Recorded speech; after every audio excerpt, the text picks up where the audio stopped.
Hey, what's going on guys, it's Jansen here and welcome to my channel. So I made the custom theme and it will be out soon. And this will be available for free as long as you have the Carwebguru Launcher Pro installed into your Android head unit or into your car's infotainment system with CarPlay AI box. So this is just a quick video showing you how this customized theme looks like and what to expect once this is already out for download.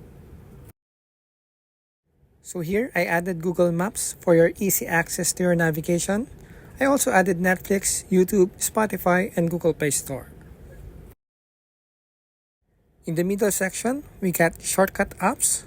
These apps are changeable so you can add or choose your favorite apps.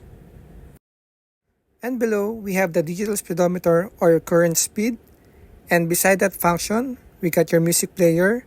And it will also show your time and date right here, and your current weather and location.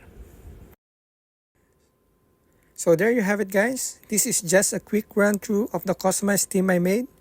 Don't worry, it will be out soon. So make sure to subscribe or follow this channel and turn on your notification bell so that you will be notified once the theme is now available for download. Thank you for watching guys and see you again on my next video.